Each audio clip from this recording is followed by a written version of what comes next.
أعوذ بالله من الشيطان الرجيم. بسم الله الرحمن الرحيم. والسماء والطارق وما أدراك ما الطارق النجم الثاقب إن كل نفس لما عليها حافظ فلينظر الإنسان مما خلق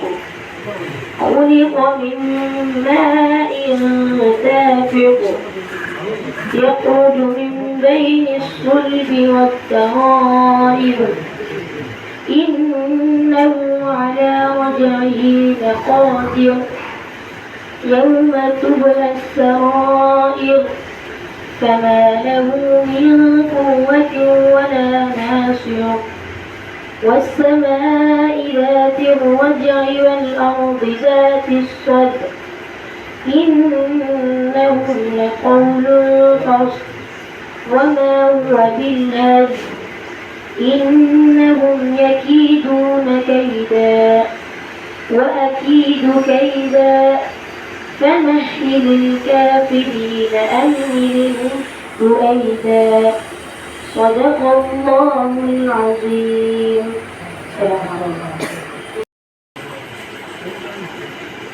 বার্ষিক সাধারণ সভা 2024 ইংরেজি শাহজালাল ভূষণ একাডেমি কর্তৃক আয়োজিত আজকের এই সাধারণ সভা সম্মানিত সভাপতি মহোদয়, বিশেষ অতিথি মহোদয়গণ এবং অন্যান্য অতিথিগণ যারা রয়েছেন এবং অভিভাবক, আমার সহকর্মী শিক্ষক শিক্ষিকাবৃন্দ, ছাত্রছাত্রী, আমার বক্তব্যে আমি শাহজালাল ভূষণ একাডেমি শিক্ষকদের পক্ষ থেকে সবাইকে মোবারকবাদ জানাচ্ছি, আন্তরিক অভিনন্দন জানাচ্ছি। আজকে এত কষ্ট করে আপনারা এখানে সময় দেওয়ার জন্য আমি বেশি কিছু বলবো না, শুধু আমি এই কথাটুকু আপনাদের সকলের কাছে প্রার্থনা রাখছি, এই স্কুলের উন্নতির জন্য আপনারা অতীতে যেরকম কাজ করেছেন, আমাদেরকে পরামর্শ সহযোগিতা দিয়েছেন, প্রয়োজনে যে কোনো পদক্ষেপ দিয়েছেন, আমি আশা করব বর্তমানের মতো আগামীতেও আপনারা আমাদেরকে সহযোগিতা করবেন।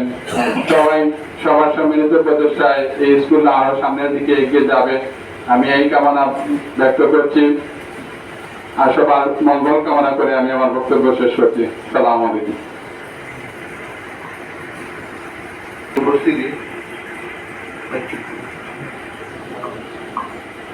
সম্মানিত উপস্থিতি, পর্যায়ে বার্ষিক সাধারণ সভার অত্যন্ত গুরুত্বপূর্ণ যে কাজ আমরা সবাই জানি, আমাদের সাধারণ সম্পাদক মহোদয়ের প্রতিবেদন বিতরণ করবেন। আমি মঞ্জুকে আহ্বান করছি সকলের হাতে প্রতিবেদনটুকু পৌঁছে দেওয়ার জন্য। প্রথমে অতিথি মহোদয়গণের প্রত্যেকের হাতে সম্মানের সাথে দিয়ে দাও এবং অভিভাবক প্রত্যেক শিক্ষক সবার হাতে দিয়ে দাও।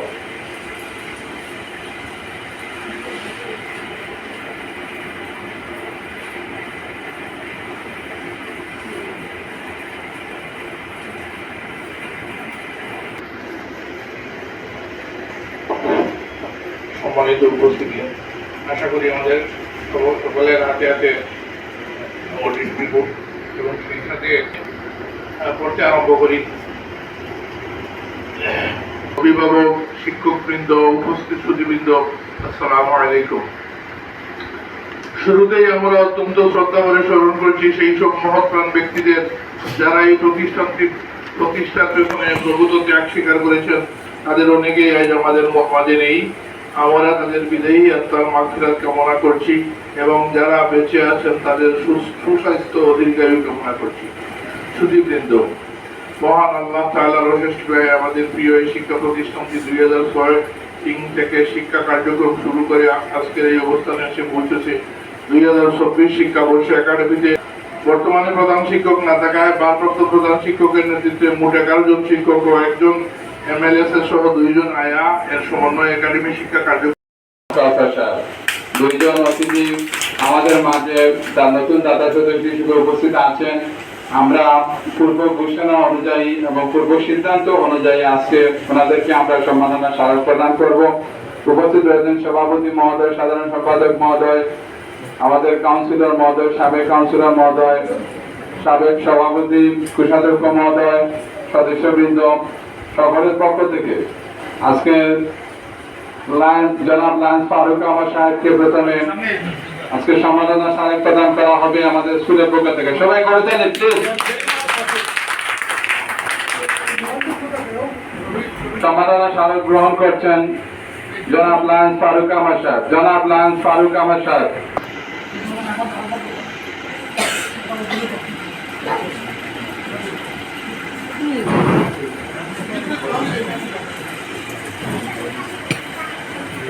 গ্রহণ করছেন জনাব লায়েন্স ফারুক আহমদ সাহেব। এবারই সম্মাননা স্মারক গ্রহণ করবেন আমাদের স্কুলের দায়িত্বশীল ব্যক্তিবর্গের পক্ষ থেকে জনাব অজিম আহমদ কাউসার। জনাব অজিম আহমদ কাউসার সাহেবকে সম্মাননা স্মারক গ্রহণ করার জন্য আমি অনুরোধ জানাচ্ছি। পানাদের সদস্যবৃন্দ, আপনারা যদি অংশগ্রহণ করেন আরো খুশি হব।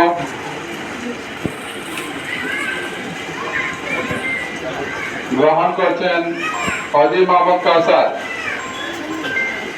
আমি আমাদের নতুন দুজন সম্মানিত দাদা সদস্যকে আবারও আমাদের পক্ষ থেকে আন্তরিক মোবারকবাদ, অভিনন্দন জানাচ্ছি।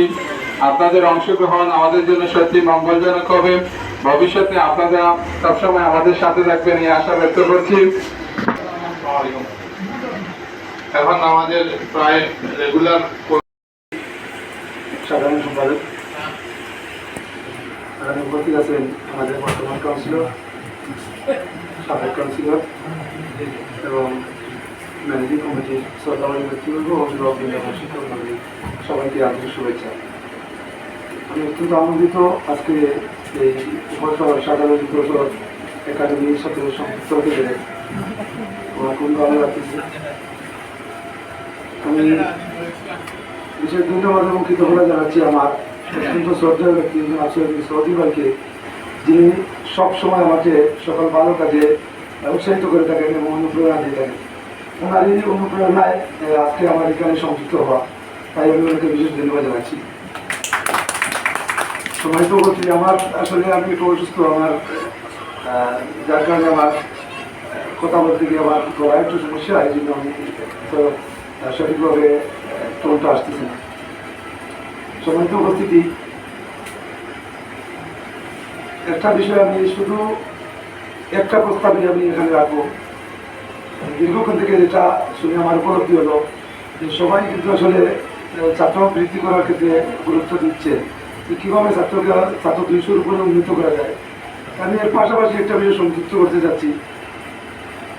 ছাত্র বৃদ্ধির আগে আমার মনে হয় শিক্ষার মানটাকে আমাদের বৃদ্ধি করতে হবে। আমরা যদি ব্র্যান্ড তৈরি করতে পারি, স্বাভাবিক দৃষ্টিতে আপনারা দেখেন, আমরা যদি বাটার দোকানে যাই, এফএক্সের দোকানে যাই, পাশের দোকান থেকে আমাদেরকে হাত দিয়ে টানে, মুখ দিয়ে ডাকাডাকি করে, কিন্তু সবাই কিন্তু বাটার দিকে ঝুঁকে, এফএক্সের দিকে ঝুঁকে। যখনই শিক্ষার মান বৃদ্ধি পাবে, তখনই যখন অভিভাবকরা দেখবে যে স্কুলের শিক্ষার মান অনেক ভালো, রেজাল্ট ভালো, তখন আর ছাত্রবৃত্তির জন্য অভিভাবকদেরকে বলতে হবে না। ওরা নিজে থেকেই কিন্তু স্কুলে আসবে ভর্তি করার জন্য। ওরাই খুঁজে আসবে যে এই স্কুলে আমাদের ছাত্রদেরকে আমরা ভর্তি করতে যাচ্ছি। তাই আমি শিক্ষার মান বৃদ্ধির ক্ষেত্রে আরও বেশি সবাইকে পরামর্শ নিয়ে কীভাবে শিক্ষার মান বৃদ্ধি করা যায়, রেজাল্ট কীভাবে টপ লেভেলে পৌঁছানো যায়, সেই অনুরোধটুকু করছি। আমি আবারও সবাইকে ধন্যবাদ এবং কৃতজ্ঞতা জানাচ্ছি এবং এই বিদ্যালয়ের সকল ভালো কাজের জন্য নিজেকে সম্পৃক্ত রাখতে পারি সেই আশাবাদ ব্যক্ত করে আমার বক্তব্য শেষ করছি। আমার ভুল ত্রুটি হলে কুমার সুন্দর থাকবেন। আল্লাহ হাফিজ। আসসালামু আলাইকুম। এ পর্যায়ে আমাদের প্রায় মিটিং এর সবকিছু আপনারা আজকের এই সম্মানিত উপস্থিতি, আপনারা সবকিছুই আমাদেরকে অনুমোদন করে দিয়েছেন। নির্বাচন কমিশনও গঠন হয়ে গেছে। এবার আমরা সভাপতি ভাষণ আমার সভাপতি মহোদয় দেবেন এবং সভাপতি ভাষণের মধ্য দিয়ে মিটিং এর সমাপ্তি আজকে সবাই উপস্থিত পরিচালকের সম্মানিত সদস্যবৃন্দ, সম্মানিত সাধারণ সম্পাদক, সাবেক সভাপতিবৃন্দ এবং এলাকার অনেক ব্যক্তিবর্গ এবং স্কুলের দাতা সদস্যগণ, আসসালামু আলাইকুম ওয়া রাহমাতুল্লাহি ওয়া বারাকাতুহু। আমরা স্কুলের দায়িত্ব নেওয়ার পরে এই বছর আমরা আমাদের চেষ্টা করে ছাত্রসংখ্যা বৃদ্ধি করার, কিন্তু বাউন্ডারি ওয়াল এবং মোবিলাইজেশন করা সীমা নির্ধারণ করে আমরা বাউন্ডারি ওয়ালটা কমপ্লিট হয়ে গেছে। এখন মোবিলাইজেশনের ব্যাপারে সকালে পলিসি মিটিং করে বাংলাদেশে প্রায় 100টা স্কুল আছে, হাজার টাকা ঘুরে সরকারের পার্টিগুলো দিচ্ছে, অনুমতি দিচ্ছে। আর যদি সব ভূমি অনুমতি না থাকে তাহলে পাঠদানের অনুমতি পাবেন না, স্বীকৃতিও পাবেন না, কিচ্ছু পাবেন না। এটা আমি বোর্ডের সাথে আলোচনা করি, তারা বলছে ভূমি রেজিস্ট্রেশন না হলে পাঠদানের অনুমতি পাবেন না, স্বীকৃতিও পাবেন না, কিচ্ছু পাবেন না। এটা কিচ্ছু করা সম্ভব না। তাহলে এটা গভর্নমেন্টের পলিসির ব্যাপার, পলিসি যদি চেঞ্জ করে গভর্নমেন্টে, তাহলে আপনার এই স্কুলটা রেজিস্ট্রি হবে এবং অন্যান্য স্কুলটা রেজিস্ট্রি হবে। আমরা অনেক চেষ্টা করেছি বাড়িতে।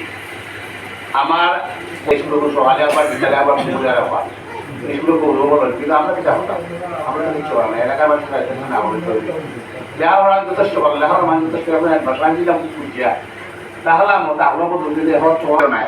কিন্তু গাড়ি করে তো পরিচয় এখানে চিন্তা করেন না, কি চিন্তা তার নাই। ছাত্ররা দূরাদূরি বলবো, ছাত্ররা ইয়ার স্কুলে মাস্টারে হয়েছে, আমরা কালো মানুষের আলাদা ব্যস্ত জীবনে হয়েছে, ছাত্ররা বাঁধরেও মা, ছাত্ররা বাঁধরেও মা, বাঁধরে যারা ভালোবাসি করে ছাত্ররা ভালোবাসি করে।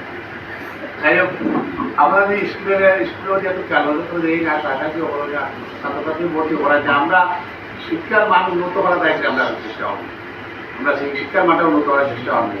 সময় আগ্রহে নেওয়া করি, যা আমরা বলে দিব, আপনারা হলে থেকে আপনারা হলে ধন্যবাদ জানাচ্ছি। সবাই আল্লাহ।